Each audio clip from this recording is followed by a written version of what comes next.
నమస్తే. సర్పంచ్ ఎన్నికల సందడి కొనసాగుతుంది గ్రామాలల్లో. మరి సర్పంచ్ యొక్క విధులు, అధికారాలు ఏందనేది మనం కూడా తెలుసుకోవాలి. చాలామంది కొందరికి తెలిసి ఉంటుంది, కొందరికి తెలియకపోవచ్చు. ఇంకా తమాషా విచిత్రం ఏంటంటే సర్పంచ్‌గా పోటీ చేసేవాళ్ళు కూడా కొన్ని విషయాలు తెలుసుకోరు. క్లియర్‌గా మనకు ఒక ఆర్టికల్‌లో వచ్చింది. ఎందుకంటే గ్రామానికి సర్పంచే సుప్రీం. ఆయన ఏది చెప్తే అదే నడుస్తుంది దాదాపుగా. ఆయననే రాజు. ఇంక అక్కడ మన రాచరిక భాషలో చెప్తే ఆయననే రాజు. ఆయనదే పెత్తనం ఉంటుంది 100%. మరి ఆయన ప్రజాస్వామ్యబద్ధంగా పాలన కొనసాగించాలి, పాలన చేయాలి, ప్రజల మధ్యలో ఉండాలంటే ఆయనకంటూ కొన్ని అధికారాలు, కొన్ని విధులు ఉంటాయి. అవి ప్రత్యేకంగా కూడా తెలుసుకోవాలి. ఎందుకంటే గ్రామాలు దేశానికి పట్టుగొమ్మలు. గ్రామాలు అభివృద్ధి చెందినప్పుడే, గ్రామాలు కలకల ఆడినప్పుడే దేశం కూడా అభివృద్ధి చెందుతుంది. అందుకే పారిశుద్ధ్యం కానీ, మౌలిక వసతులు కానీ, గ్రంథాలయాలు కానీ, పాఠశాలలు కానీ, నీటి వసతి కానీ, చెరువులు కానీ, కుంటలు కానీ, బావులు కానీ, వీధి లైట్లు కానీ, రోడ్లు కానీ చాలా ఉంటాయి. గ్రామాల్లో ఉండేటివి అవే ఉంటాయి దాదాపు. ఇవన్నీ సర్పంచి ఆధ్వర్యంలో సర్పంచి చేయాల్సిన పనులు అవన్నీ. ఆయన కింద వార్డు మెంబర్లు కూడా ఉంటారు. ఆ వార్డుకు సంబంధించిన వాళ్ళను సమన్వయం చేసుకుంటూ సర్పంచి గ్రామాన్ని అభివృద్ధి చేయాలి. చాలా విధులు ఉంటాయి. మామూలు విధులు ఏం లేవు, చాలానే విధులు ఉంటాయి. ఇక చాలామంది కాంట్రాక్టుగా రోడ్లు అవో ఇవో వేయించారు. గతంలో కూడా వేపిస్తూనే ఉంటారు. ఈ ప్రభుత్వం వస్తే కూడా, రేపు గెలిస్తే కూడా వేస్తారు. కానీ నిధులు రావు చక్కగా వాళ్ళకి. ఇదో పంచాయతీ. అందుకే చాలామంది అభివృద్ధి చేయాలని ఉన్నా సరైన నిధులు రాకపోవడం వల్ల వాళ్ళ సొంత ఖర్చే పెడతారు. అన్ని రోడ్లు అవో ఇవో సెట్ చేస్తారు. కానీ నిధులు రాకపోవడం వల్ల చాలా ఇబ్బంది పడుతున్న పరిస్థితి కనిపిస్తుంది. ఒకసారి మన విధులేంది, అధికారాలు ఏంది, సర్పంచ్ అనేది క్లియర్గా చదువుకుందాం మనం. సర్పంచ్ అధికారాలు, విధులు ఏంటో తెలుసా మనకు? ఒకసారి చదువుదాం. స్థానిక సంస్థల ఎన్నికల వేళ గ్రామాల్లో ఎన్నికల హడావిడి నెలకొంది. అయితే సర్పంచ్ అధికారాలేంటి, నిర్వర్తించాల్సిన విధులేంటి అనే విషయాన్ని ఒకసారి తెలుసుకుందాం.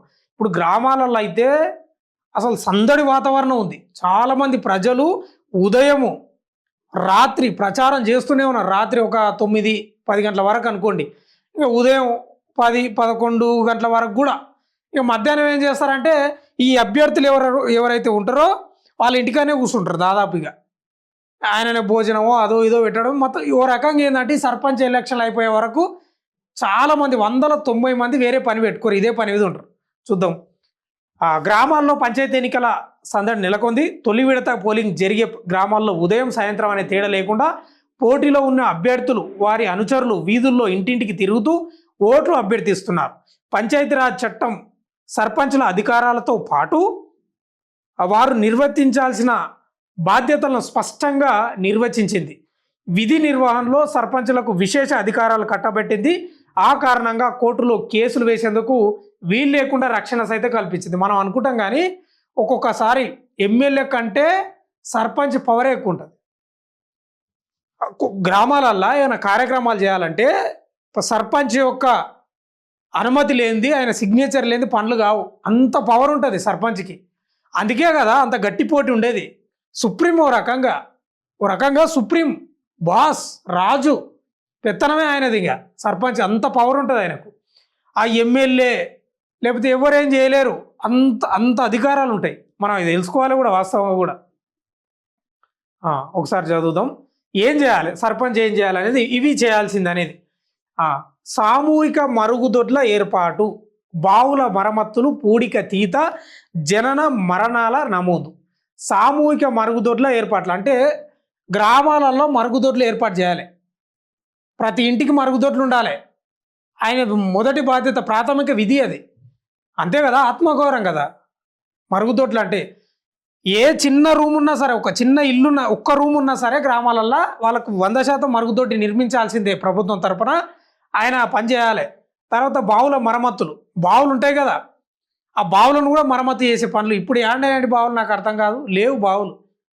మా ఊర్లోనే మూసేసారు. ఉన్న బావులు కూడా మూసేసి చాలా ఊళ్ళలో కూడా గట్లే జరిగింది. ఉంటే అక్కడ ఎక్కడో ఎన్నో దగ్గర ఉండొచ్చు, కానీ దాదాపు బావులు అయితే పూర్తి చేశారు. కానీ మరమ్మతులు చేయాలంట. అవి పూడికెత్తిత తీయడం, జనన మరణాల రేటు కూడా నమోదు చేయించాలంట. వ్యాధుల నివారణకు చర్యలు, శ్మశాన వాటికల నిర్వహణ, అనాథ శవాల దహన సంస్కారాలు. ఇది 2వ పాయింట్. ఇక 3వ పాయింట్ వచ్చేసి పశువుల దొడ్ల ఏర్పాటు, ధర్మశాలలు, అతిథి గృహాల నిర్మాణం నిర్వహణ, ఇక రహదారుల వెంట మొక్కల పెంపకం, విద్య ఆరోగ్య విద్యాభివృద్ధి, పశు వైద్యశాల, ఆట స్థలాల నిర్వహణ. ఇది అసలైన పాయింట్, ఇది అసలైనది. గ్రామానికి కావాల్సింది ఇది. దేశానికి పట్టుకొమ్మలు కావాలంటే ఇది ఇది చేయాలి ఫస్ట్. ఏంది? మొక్కల పెంపకం కానీ విద్య ఆరోగ్యం మీద దృష్టి పెట్టాలి. విద్యాభివృద్ధి, వైద్యశాల, ఆట స్థలాల నిర్వహణ, ఇది అసలైనది. ఇవి చేస్తే గ్రామం 100% అభివృద్ధి చెందుతుంది. అందరూ ఒక జ్ఞానానికి వస్తారు. గ్రామం కూడా మంచి స్థాయిలో ఉంటుంది. పంచాయతీ భవనాల నిర్మాణం, మరమ్మతులు, పంచాయతీ రోడ్లు కల్వర్టుల నిర్వహణ, మురుగు కాలువల నిర్మాణం, మరమ్మతులు, వీధులు శుభ్రం చేయించడం, వీధి దీపాల ఏర్పాటు, వాటి నిర్వహణ, గ్రామ స్థాయి గ్రంథాలయాల ఏర్పాటు, వ్యవసాయ విధానాల మెరుగుపై ప్రచార కార్యక్రమాల నిర్వహణట, సహకార వ్యవసాయాన్ని ప్రోత్సహించడం, జాతరల నిర్వహణ. ఈ జాతర ఉంటుంది కదా, జాతర వల్ల కూడా చాలా నిధులు వస్తాయి గ్రామానికి. దానివల్ల మంచి అభివృద్ధి చేసుకోవచ్చు. రోడ్లు, మౌలిక వసతులు ఏవైనా కానీ.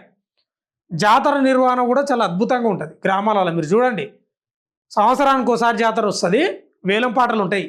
ఆ నిధులన్నీ గ్రామ పంచాయతీకే వస్తాయి. దానివల్ల అభివృద్ధి చేసుకోవచ్చు. ప్రకృతి వైపరీత్యాల్లో సాయం, కుల మత వివక్ష లేకుండా జీవన గడిపేలా గ్రామస్తులను ప్రోత్సహించడం, ఇవి అసలైన సర్పంచ్ చేయాల్సిన విధులు. ఇక అధికారాలు ఏమున్నాయో ఒకసారి చూద్దాం. ప్రజా ప్రయోజనాల దృష్ట్యా గ్రామంలో ఏ పనినైనా వెంటనే చేపట్టే అధికారం సర్పంచులకు ఉంటుంది. నేను చెప్పలే, వాళ్ళే సుప్రీం ఉంటారు. గ్రామానికి సర్పంచ్లే సుప్రీం. పంచాయతీల నిర్వహణ అధికారితో చర్చించి నిర్ణయాలు తీసుకోవాలి. పంచాయతీ దసరాల పరిశీలన, తనిఖీ అధికారం, గ్రామ పరిధికి సంబంధించిన ఏ సమాచారాన్నైనా తెప్పించుకోవచ్చట.